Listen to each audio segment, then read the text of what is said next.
Kalau di sana nanti nampak kekurangan, tolong disempurnakan. Kalau nampak kami masih bodoh, tolong dicerdaskan. Kalau kita masih banyak masalah, tolong beri solusi. Itu saja sebenarnya.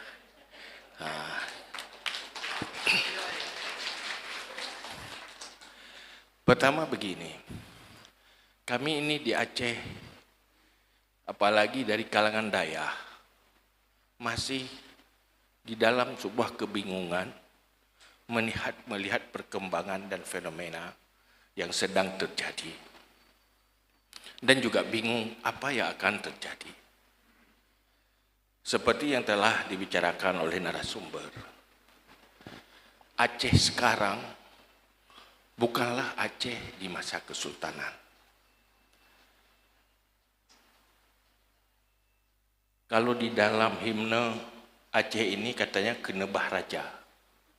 Kenebah Raja itu adalah warisan para raja-raja masa lalu. Kalau boleh dikatakan dulu sebuah negara. Tapi Aceh, era kesultanan itu berlalu, maka sepakat kita bergabung menjadi bagian dari NKRI. Aceh sekarang, Aceh yang sedang berada di era demokrasi dan di dalam bingkai NKRI, tetapi dengan kekhususan-kekhususannya. Maka dalam hal itu, di sini ulama dengan lembaga pendidikannya itu adalah pendidikan warisan. Dia hadir sebelum Indonesia ini merdeka dan menjadi satu-satunya pendidikan untuk masyarakat Aceh. Semua peradaban yang ada di masa lalu tidak lepas dari kiprah para ulama lewat dakwahnya dan pendidikannya. Maka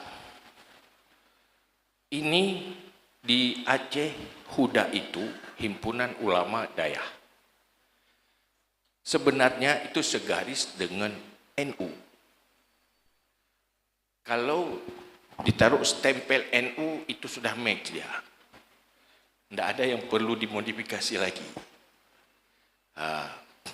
Maka dalam hal ini para santri dalam menghadapi era demokrasi, satu bertanya, katanya Ahlus Sunnah wal Jamaah itu universal. Dan dia menjadi solusi di era yang berbeda-beda. Karena Ahlus Sunnah wal Jamaah itu yang diwarisi oleh Rasulullah yang sudah melewati era kenabian, era kekhalifahan, era para Amirul Mukminin, dan era kesultanan. Ternyata lewat masa-masa yang berbeda sampai sekarang Ahlus Sunnah wal Jamaah masih eksis. Dulu dalam sejarah dia berfungsi membangun peradaban dan pranata sosial. Sekarang ada masalah menjadi pertanyaan.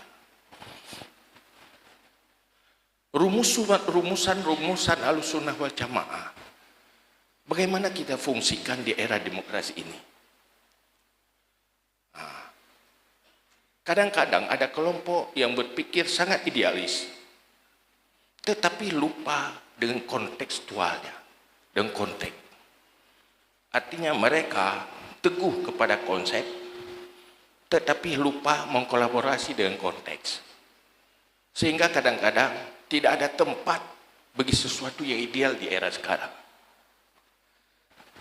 Misalkan begini, berkaitan dengan pembicaraan kita pada hari ini. Di Aceh, kalau kita duduk-duduk bicara, banyak yang mengeluh. Pimpinan di Aceh paling rendah itu di sini dikatakan Pak Kecil atau lurah kepala desa. Sering orang mengeluh, ya udah tua-tua, kok kepala desa kita sekarang tidak seperti masa lalu. Ditaati, berwibawa, dan punya karisma.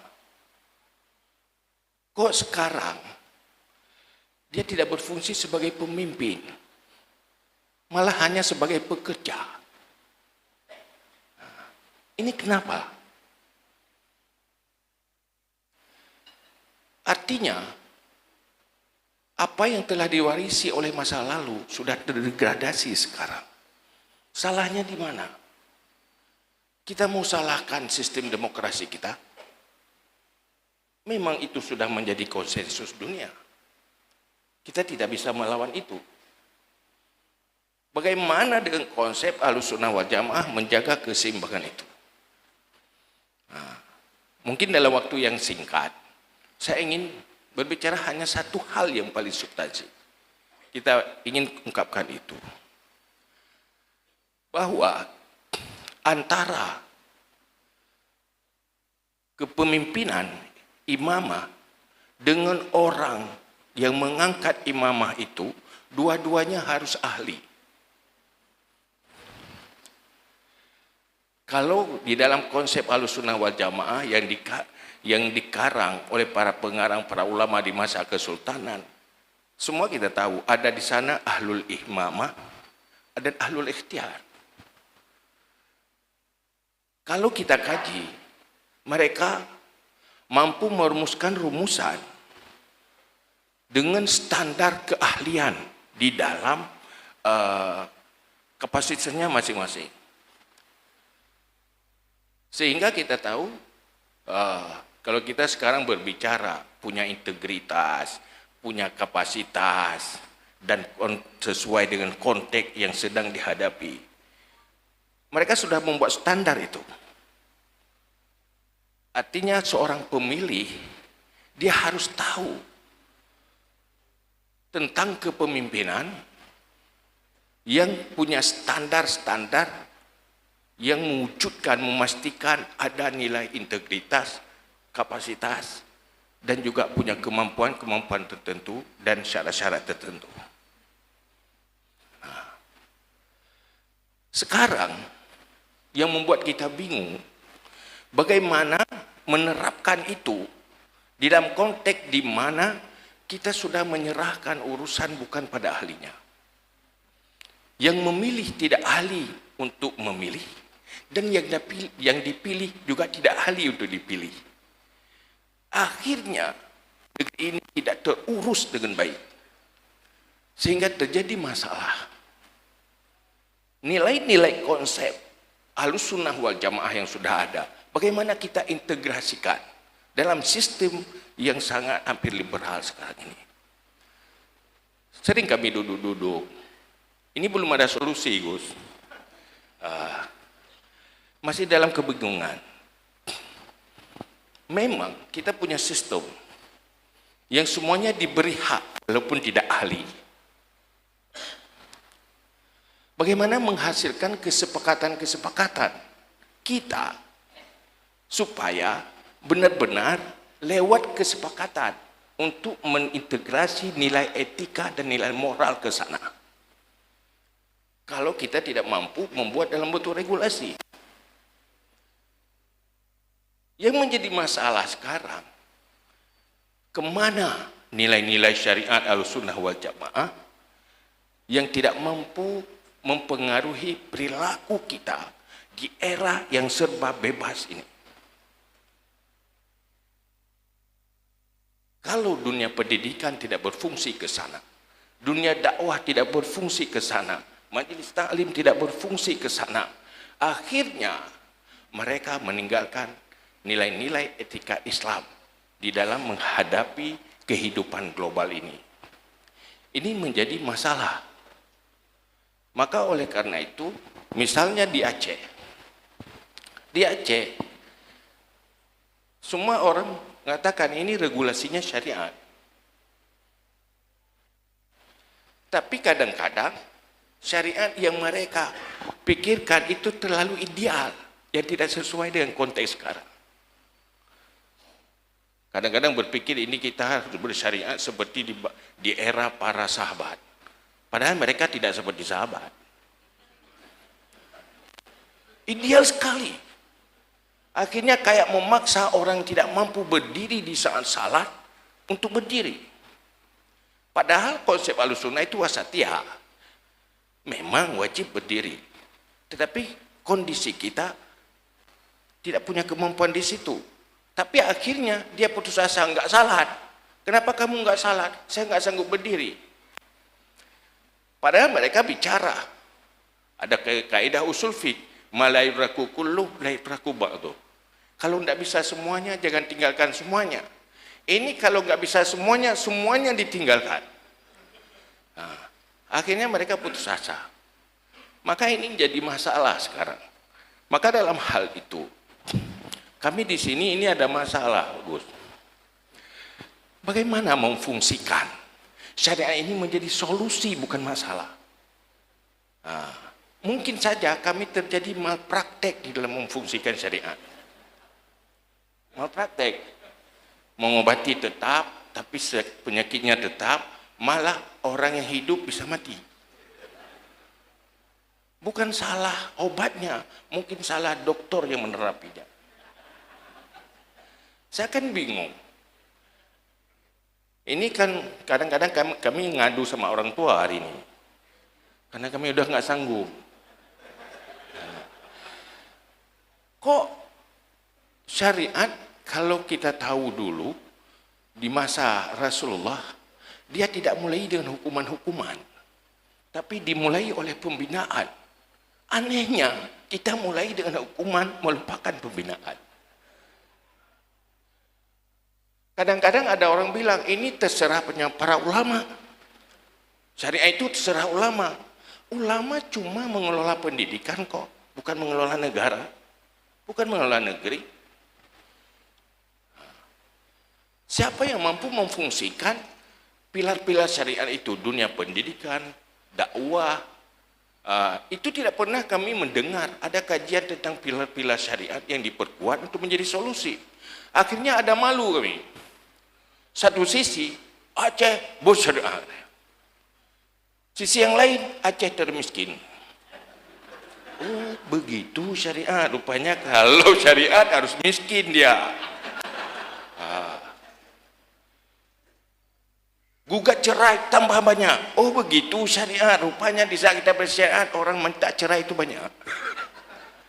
Akhirnya terjadi promosi syariat yang salah. Kita ingin memperkuat syariat, tetapi menjadi fitnah bagi syariat itu sendiri. Kadang-kadang kita isti'jal qabla awalnya, memaksa kehendak, terlalu ideal, terlalu cepat, akhirnya jadi gagal. Banyak orang buat rumah tidak melihat kemampuannya, terlalu besar, terlalu targetnya terlalu mahal, akhirnya tidak pernah selesai. Nah, ini yang menjadi masalah di sini. Maka ada pertanyaan, mungkinkah negeri ini jadi bersyariat kalau paradigma kita, politik kita tidak bersyariat? Artinya, mungkinkah nilai-nilai etika di dalam mengelola negeri ini terintegrasi untuk melahirkan manusia-manusia yang punya kapasitas yang sesuai dengan regulasi yang ada lewat politik konvensional? Ini yang jadi masalah. Sekarang ada di Aceh LKS, Lembaga Keuangan Syariah, berbicara tentang perbankan syariah, tapi lupa tentang rumah tangga syariah. Yang masuk-masuk rumah tangga itu, dia bukan pemimpin Islam dalam rumah tangga itu. Artinya, rumah tangga di Aceh itu jadi rumah tangga konvensional. Kapan jadi masyarakat bersyariah kalau rumah tangganya konvensional? Maka inilah yang menjadi pertanyaan. 20 tahun kita sudah menerapkan syariah, kita harus mengkaji ulang. Di mana salahnya? Di mana persoalannya? Kenapa jadi begini? Maka saya, Gus, hari ini cuma bertanya-bertanya aja. Maka dari ini butuh orang-orang tua kami untuk melakukan atensi advokasi persoalan ini, supaya bagaimana kita buktikan bahwa Ahlussunnah wal Jamaah itu solusi bagi semua aspek kehidupan, solusi untuk dunia, solusi untuk akhirat. Disitulah kita berjuang mempromosikan syariat itu solusi, bukan masalah. Itu kira-kira. Terima kasih. Wallahu muwaffiq ila aqwamit thariq. Assalamualaikum warahmatullahi wabarakatuh.